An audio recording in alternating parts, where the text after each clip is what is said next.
kan, karena saya orang IT, saya mau berpikir, saya mau membuat sesuatu yang sistematis, ya kan?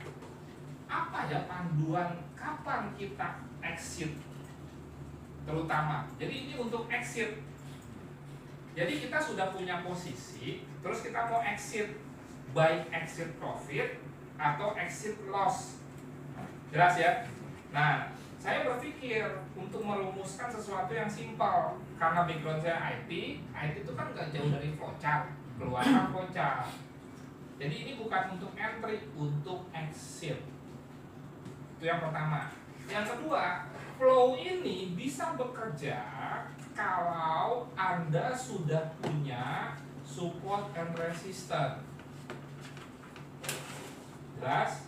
Nah, untuk mengaplikasikan sistem ini, kita pakai dulu aja, nggak usah pusing-pusing, yang sistem support and resistance default S1, S2, S3, R1, R2, R3 ya. Jelas ya? Nah, oke. Sekarang kita anggap kita punya posisi buy. Tadi kan AU buy. Oke. Sekarang Anda perhatikan, kalau dia ada wajib seperti ini namanya kondisi. Memerlukan jawaban yes or no. Oke. Jadi ada pertanyaan, naik, tanda tanya. Naik apa enggak gitu kan? Nah, Anda perhatikan. Kalau yes, ya, dia nanya break R1 enggak? Anda perhatikan, misalkan tadi R1-nya ini kan. Setuju? Nah, masukkan ke sini. Break R1 enggak? R1-nya berapa? Break 7318 enggak? Jelas? Jadi perlu support and resistance. Dan Anda mesti paham definisi breakout. Oke? Karena ini di H1 berarti tiap satu zaman kontrol. Masukkan ke sini. Break R1 enggak? Kalau kita yang ya dulu ya, yang yes dulu ya. Kalau yes, wait for the next R, berarti tunggu di R2.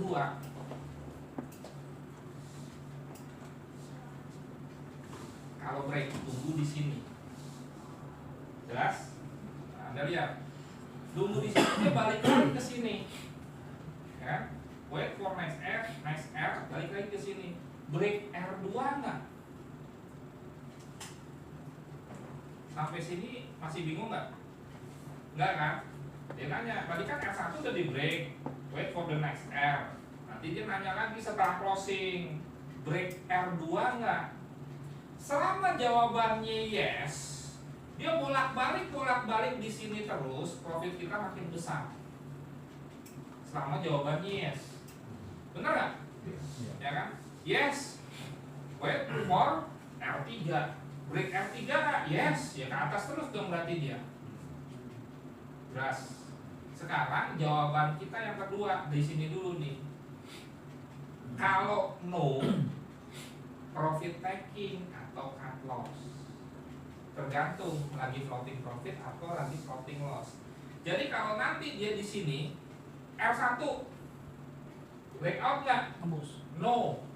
Tadi kan kalau yes kan tunggu di R2, ya kan? Kalau no, profit taking. Ini kan ini, kalau no, profit taking atau cut loss. Jelas? Ya kan? Sampai sini ada pertanyaan? Boleh OP lagi nggak Pak? Ketika resistennya Ini nggak ada urusan dengan OP. Ini Udah OP. exit. exit ya? Iya, OP nanti tergantung teknik. Ada teknik 1, ada teknik 2, ada teknik 3. Nah, Anda kan bukan cuma ngurusin entry udah ada tekniknya, exitnya di mana? Pakai ini. Ini bisa jalan kalau ada support and resistance. Nanti sistem ini disesuaikan dengan teknik day trade atau swing. Saya kasih contoh day trade-nya. Anda sudah punya ya data mengenai S1, S2, S3, R1, R2, R3, setuju kan? Nanti kalau Anda aplikasikan ini di manual, Anda cari support and resistance secara manual. Ini contohnya. Kan sama aja. Tinggal masukkan kan, tapi closing candlestick-nya mesti daily. Karena D1, ini kan H1. Oke? Jadi begitu dia no profit taking. Misalkan dia R1 tembus ke sini kan? Balik. R2 tembus nggak? No, profit taking di R2. R1 tembus, wait for the next R. R2 tembus, wait for the next R. R3 tembus, enggak, profit taking. Nangkep nggak? Membantu nggak ini? Floating flow. Jadi Anda sudah punya sistem. Prinsipnya untuk sebuah posisi buy, selama itu resisten di breakoutin terus, jangan profit taking. Tetapi begitu tidak berhasil ya untuk breakout, profit taking. Ini D1 Dimanapun Pak. Tapi saya kasih contoh di day trade. Ya, nanti kan kalau Anda misalkan nanti kita punya signal sell aku, kan Anda udah ada nih support-supportnya. Nih kan dimasukkan. Jadi sistem ini floating flow ya di semua time frame. Nah sekarang kita lihat sini, ini berarti kan selesai kan sini ya. Nah sekarang kalau misalkan nih buy up, yes kan ke sini. Kalau no, ada jawaban no kan? Nah breakout support nggak? Berarti kan kalau no berarti kan dia turun kan? Kalau turun berarti dia menuju support kan? Kalau menuju support yang terdekat support berapa? Support 1. Di breakout nggak? Kalau di breakout jawabannya yes, profit taking atau cut loss. Oke? Untuk sebuah posisi buy. Kalau break doang jangan dulu. Kalau break doang gitu. Ya, breakout. Kan tadi saya udah bilang, buang break. Ya. Singkirkan break itu dari kita. Yang kita cek kondisi breakout. Dengan demikian sebetulnya positifnya juga kalau Anda berpatokan ke breakout, Anda tidak terus-terusan depan notebook. Cukup Anda melihat notebook menjelang closing candle atau baru closing candle. Kalau break kan Anda depan notebook terus, benar nggak? Nah kalau ini kan kalau breakout kan ya sudah. Sekarang jam berapa? 3:30. Kita pakai H1. Perlu nggak kita depan notebook? Nggak perlu. Kalau cuma mau melihat breakout atau tidak, ya sudah. Kita main-main, kita nonton, kita apa? 4:45 standby. Melihat breakout atau enggak kan begitu. Nah kalau break kan kita mesti standby terus. Ayo mau pilih yang mana? Oke? Pak, ada maksimum waktunya nggak? Wait for the next Nggak ada. sampai berhari-hari juga kita bisa nunggu. Nggak ada sensitif terhadap waktu ini, sensitif terhadap harga. Tapi kalau misalnya besok kan misalnya ditahan terus sampai besok, kan R-nya pindah lagi kan? Betul, tapi datanya ada Pak. Nah, tapi mau pakai R yang mana? R yang baru. Pakai R yang baru. Ini Anda lihat ya. Ini kan R1 hari ini di sini, kemarin di sini. Pivot hari ini di sini, kemarin di sini. Jadi nanti pakai yang baru. Misalkan Anda sudah punya posisi di sini nih, gitu ya kan? Nah pindah ke sini kan. Maka sekarang pivotnya kan dari sini, R1 nya dari sini, pakai yang baru.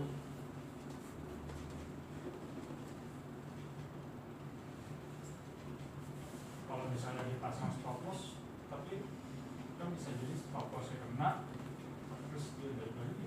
Pasti sudah. Ya sudah mau gimana? Mau ngapain? Kan tadi udah dibilang, Pak. Mau ngapain habisnya? Ya sudah relakan. Ya gitu. Nah makanya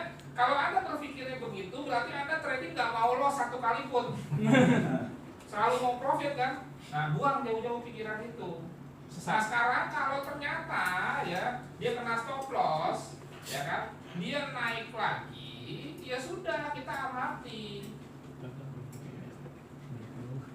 Kan begitu.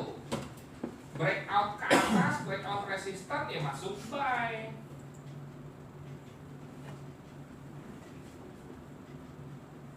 Makanya trading itu ya balik lagi skenario. Jadi tadi saya akan entry buy jika breakout. Oke, sekarang udah skenario itu masuk kan. Nah sekarang saya mau keluarnya di mana? Skenario lagi kan.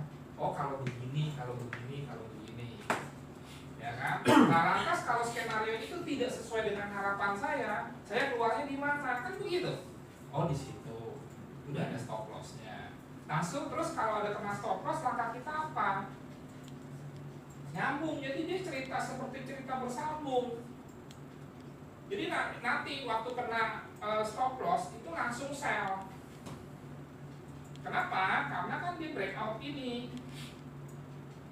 Nih. Jadi nanti nih ceritanya nih berkaitan dengan ini. Kalau nanti ini keluar signal sell, walaupun belum kena SL, cut loss, switching, buka sell. Tahu switching ya? Pindah, ganti, langsung sell. Karena dia sudah memberikan signal sell. Nanti saya ajarin juga cara memilih sistem yang aman. Ya kan? Ini sistem ini aman. Nah, di sini.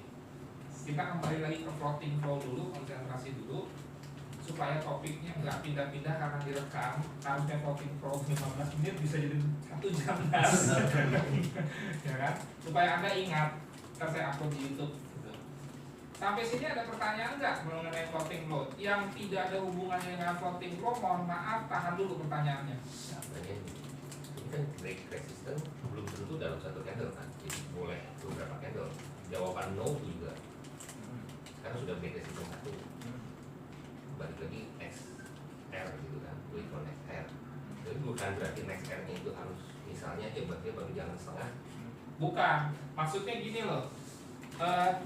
Pertanyaan ini maksudnya gini, didekati atau disentuh atau di break, nangkap nggak? Misalkan gini ya, pertanyaan itu maksudnya begitu. Misalkan ini kan R-nya nih ceritanya. Kalau misalkan candlestick-nya tuh di sini gitu ya, ini kan masih jauh, misalkan selisih 25 pip gitu kan, ya enggak dong gitu kan. Tapi kalau misalkan set begini nih, berarti kan break tapi tidak break out, kan begitu ya kan. Nah berarti kan dia tidak kuat tembus untuk sebuah posisi buy, tidak kuat breakout tutup. Atau misalkan begini nih, nyentuh aja gini, set itu. Nah pertanyaannya ini Pak, kalau itu misalnya R1 kan menuju R2 ini kan perlu waktu, mungkin beberapa candle. Betul. Apakah jawabnya nanti udah lebih break R? Ya makanya kan tergantung ini kondisinya Ada gimana. Mendekati nggak? Mendekati enggak? Ya dia gitu. Ya kan? Sampai nggak ke atas? Mendekati nggak?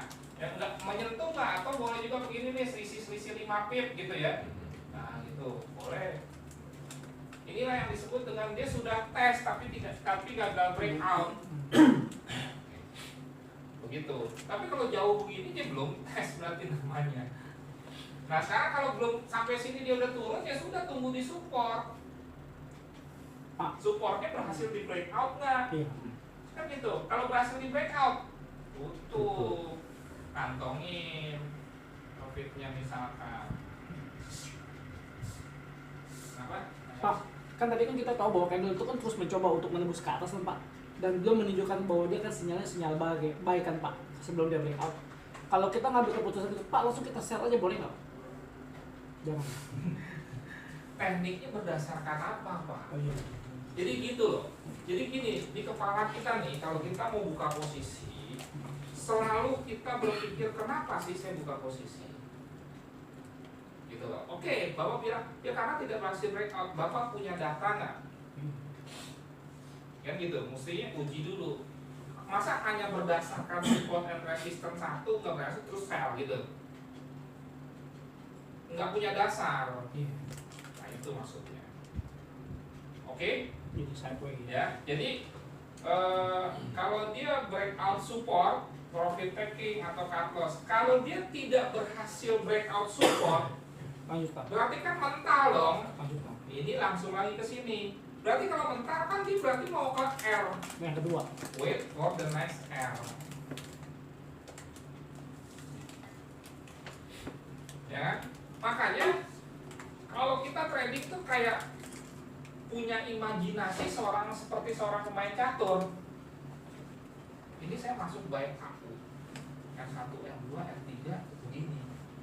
Mesti Anda bayangkan.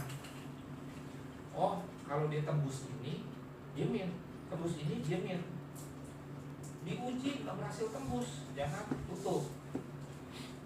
Nah, terus dia turun ke bawah nih. Support. Kalau supportnya itu di breakout, closingnya di bawah support, tutup. Tapi kalau ternyata diuji break, tapi dia mental lagi, dia min. Sekarang mental lagi, kemana dia? Ke atas lagi atau ke bawah? Kalau ke atas kan berarti ke R. Selanjutnya. Balik lagi, looping ini namanya, looping terus, ngulang-ngulang terus. R, ditembus nggak? Apa gitu? Tembus, ya sudah dia min. Ya kan? Ternyata R-nya tidak ditembus, kita tunggu lagi. Nggak ditembusnya turun atau dia diam terus di situ. Kalau turun, tunggu lagi di support, tembus nggak? Gitu aja bolak-balik terus. Makanya benar nggak saya bilang, trading ujung-ujungnya support and resistance. Kalau Anda tidak punya support and resistance, Anda akan galau, Anda akan bingung sendiri. Ini di mana sih gua keluar kan gitu. Nah kalau Anda sudah punya support and resistance, Anda sudah galau. Ya udah pokoknya gua keluar, buy. Kalau itu resistennya nggak berhasil di breakout, sudah selesai.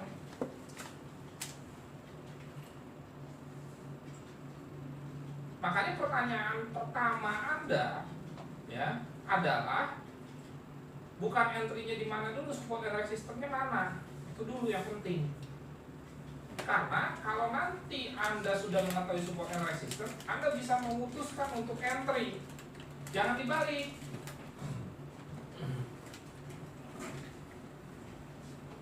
Nah makanya tadi saya katakan ya kan, kenapa sih tadi kita buy? Karena kita tahu ya bahwa resistennya di sini nih, yang garis merah ini resisten. Ini namanya downtrend stop. Ternyata dia breakout, kita entry buy. Balik lagi ke support and resistance enggak? Ujung-ujungnya trading ke situ, mau entry support and resistance, mau exit support and resistance. Nanti tinggal Anda combine dengan, kalau day trade sih nggak terlalu combine dengan fundamental lah, swing nanti yang combine dengan fundamental.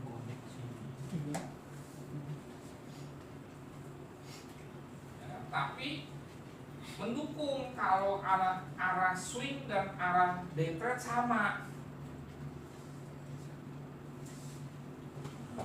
Saya happy kalau keluar signal di AO. Berarti bisa saja SL kita 50, 60, 70 pip, TP kita 100 atau 150 pip. Karena apa? Ya kan? Karena sesuai dengan bid trend. Kalau ini mungkin ya 50-an pip. Nggak ngoyo. Karena kita tahu ini hanya memanfaatkan, bahkan 40 pip, 30 pip pun kita kantongi, tergantung nanti. Karena kita tahu ini minor trend, memanfaatkan koreksi. Nah itu makanya saya ajari Anda manual dulu supaya Anda tahu, sehingga Anda tahu nih sekarang nih, oh kita masuk buy sebetulnya memanfaatkan minor doang kok. Ya kalau ternyata dia profit ya syukur-syukur, tapi menurut analisa dia trend aku masih akan turun. Itu aja. Oke, sampai sini floating pro jelas. Ini patokan. Itu Anda bingung, TP gua di mana ya? Cut loss gua di mana ya? Buka itu. Mau pakai teknik apapun, teknik entry maksudnya, Di samping money management, saya sarankan pakai floating flow. Pakai teknik entry manapun yang nggak usah dari saya. Karena itu pengalaman saya ya, dan banyak teman-teman saya yang senang sama ini.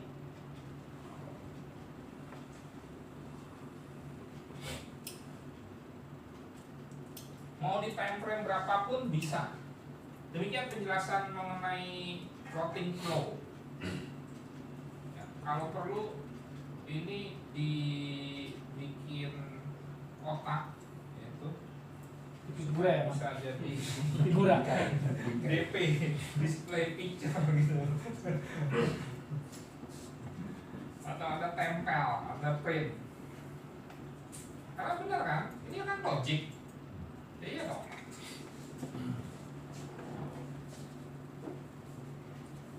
Karena panduannya mau apa lagi? Kita mau exit. Oke, ada pertanyaan?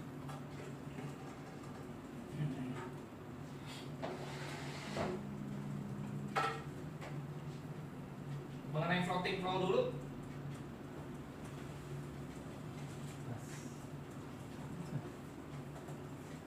Atau bingung apa yang mau ditanyakan?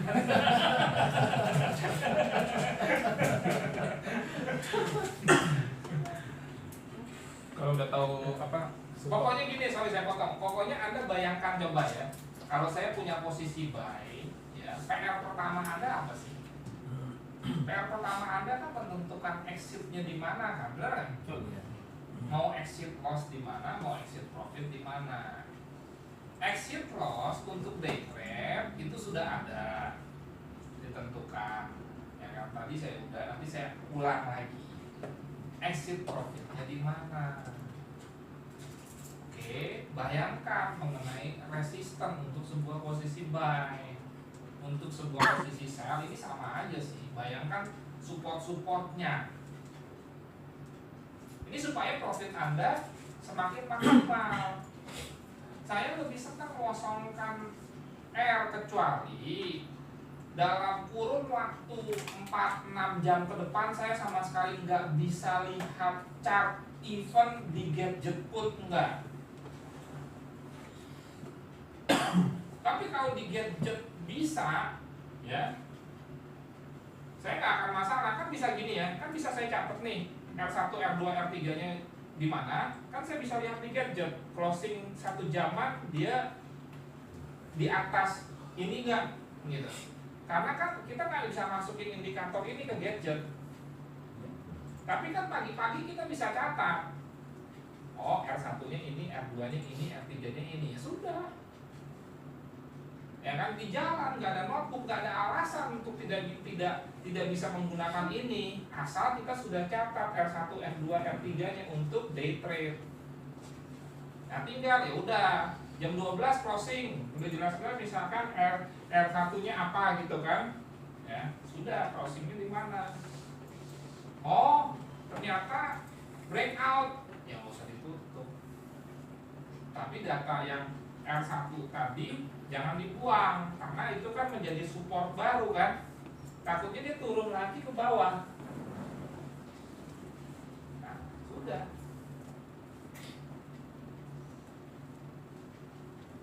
Oke, kalau perlu nanti Anda bikin di sini nih R1-nya sama dengan berapa, R2-nya sama dengan berapa, R3-nya sama dengan berapa.